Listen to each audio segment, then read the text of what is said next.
What's up, everybody? Um, this is my video testimony that I'm doing. It's like 10:30 at night. I just got back from a Young Life Halloween bash, which was pretty sick. If you don't know Young Life, you probably should check it out and do it.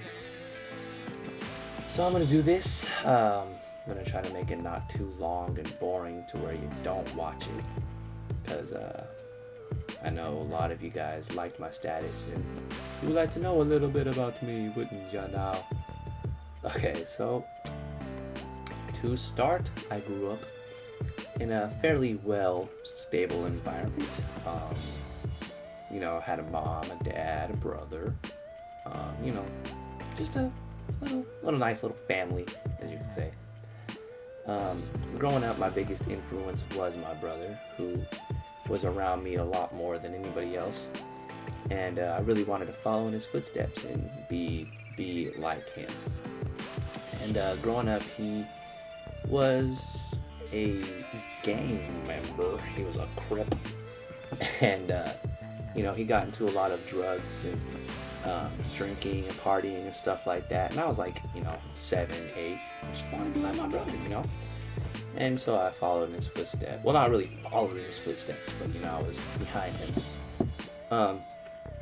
So around 8 years old, him and his friends thought it'd be pretty fun to get me stoned and get me high. And you know what? I did. I did what I did. And that's kind of where, from that point on forward, things kind of got a little hectic. My parents started getting into crack cocaine, drugs like that, and I never really seen them much at that point of my life. They were really in their room a lot. Around 10 years old, we lost a 3-bedroom house that we lived in, and kind of really downgraded. We moved from a 3-bedroom house to a studio apartment in Hilltop, Tacoma. I mean, that's pretty low downgrade. I mean, that's low. And that's when I found out about their drug use, because my brother had told me.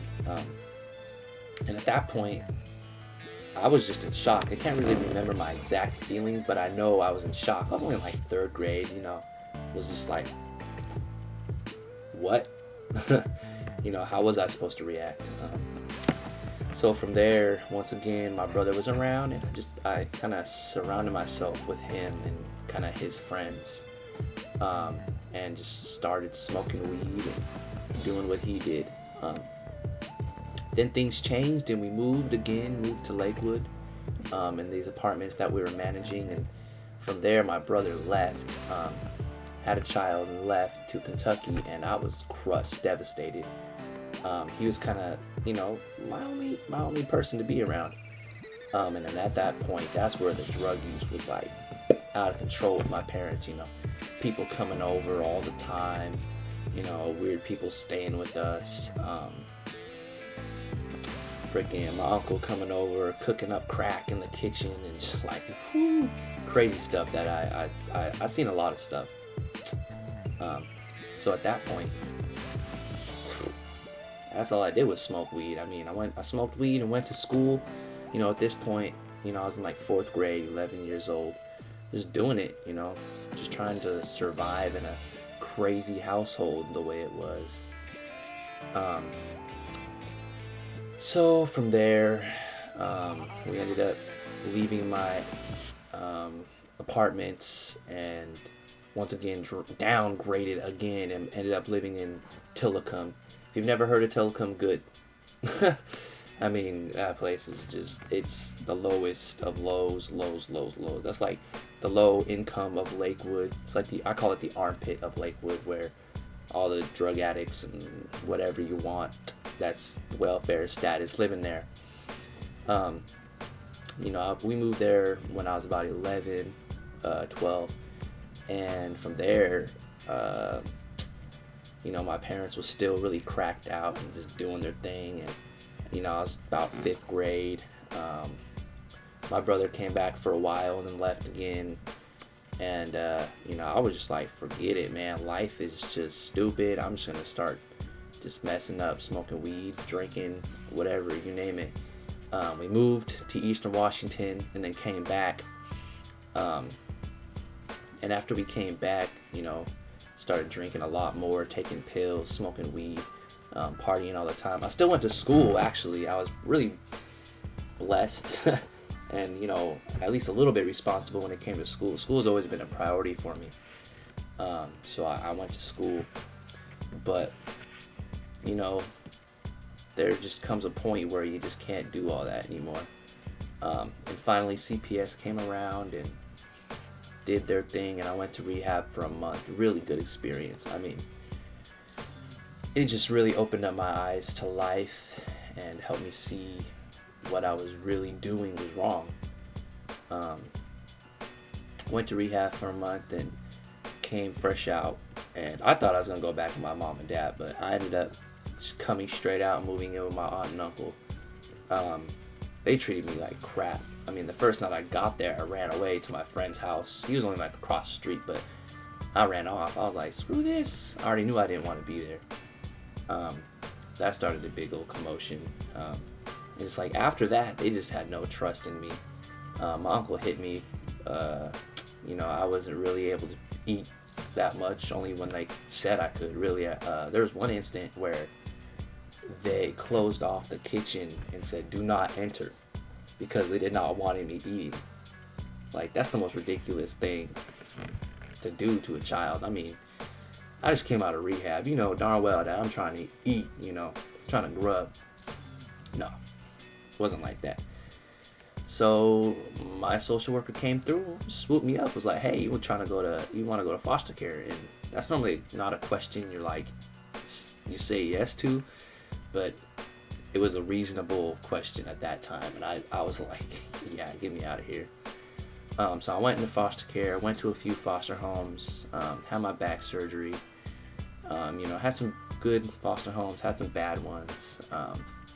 And I finally made it to my last one in Bonnie Lake, and I've never been to Bonnie Lake before. I was like, man, this place is straight up country.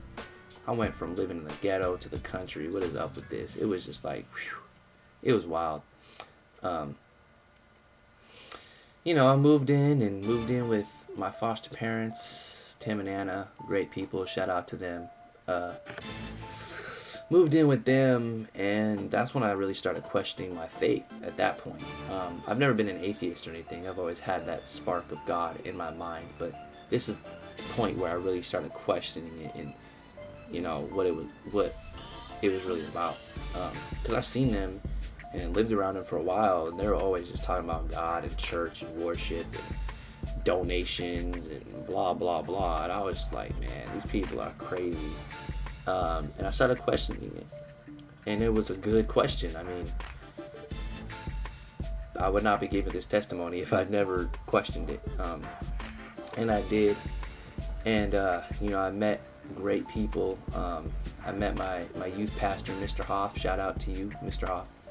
I met him, and he mentored me through my walk, helped me in my faith to grow. And it was just a really good experience. I mean, just living around them really helped me see reality and understand what life was really about. Because I didn't really take life serious until then. And so the time came. Oh, what is that? Huh.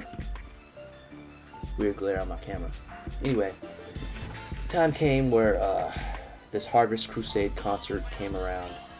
And they asked me, they're like, hey, you want to go to this Christian concert? And I was like, Christian concert? Like, I listen to Insane Clown Posse and Brother Lynch Hung, But I was like, sure. I've never been to a concert before. Went to this concert. In the beginning of the concert, they were like, at the end of the concert, if you want to give your life to God, come on down. Now, from that moment on, I was just like really deciding if I should do it or not. And the time came, I'd never been so nervous in my life. It was crazy, but I walked down those steps, and accepting God into your heart is like no other. I mean, I was just broken, crushed, but it was a good type of, brokenness. It was like it helped me realize how much I was really hurting and how much I really needed God when he entered. It was just like unexplainable. It's that feeling, just goosebumps on your skin. My youth pastor was there. I came back, he was crying, and I was like, why is he crying? I didn't know it was that big of a deal. But, I entered the kingdom, and that was just joy. I seen so much joy. From there, just things started coming my way, not like instantly, but, things started really standing out to me. I mean, I got into Young Life. Shout out to my Young Life fam. I went to camp, great experience. I changed my style of music, became a Christian rapper.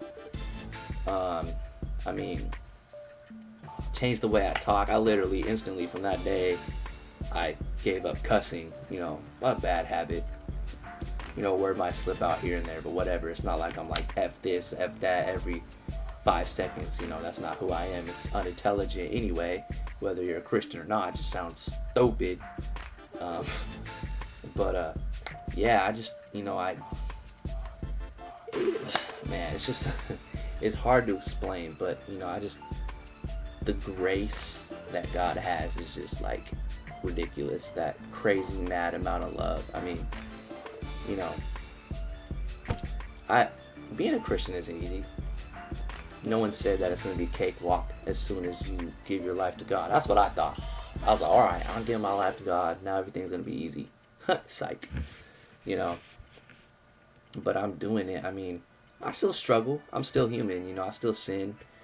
I'm not perfect. There's still stuff that I say and do where, I'm just like, whoa, Frankie, and sometimes I try to take it over. I try to do things myself. I try to be my own God. And that's not who I am. I'm not God. I can't be my own God. And, I try to stay in the Word. If the Word is your breath, as a Christian, that's your life. That's how you basically breathe. It's your water. It's everything that you need to support yourself as a believer. And, I'm trying to dig into the Word. I've been a Christian now for about 2 years, and it is tough. It's a relationship, and relationships have their ups and downs, and that's what it is. I'm only 15. I still got a lot of road to travel. But I'm evangelizing through my music. I'm trying to be a good example of a Christian, show people who I really am. I'm just living the life that God gave me, just following the path that he wants me to. There might be times where I trail off, but you know what? He gets me right back on track. Coming up November 17th, 3 years clean and sober. I'm so blessed. I thank God so much for keeping me clean. I don't want to go back to that lifestyle ever again. I just love it, man. I hope that my testimony can be an inspiration to you guys, whether you're a Christian now or not. Just let you know that you can come from the lowest of lows, to being where you need to be in your heart. Oh man, I don't even know what I was thinking. I totally forgot to mention Andy Gaddich. Man, that guy has helped me so much. He's like a brother. Like, I love that guy. But man, that guy's amazing. Shout out to you, Andy. I love you, bro. But I'm almost running out of time here. But just take this in consideration that no matter what, God, as cliche as it is, but God is there. And you can give him your life anytime. So I thank you. Shout out to everyone. I love you all. And I hope that you enjoy this. Good night.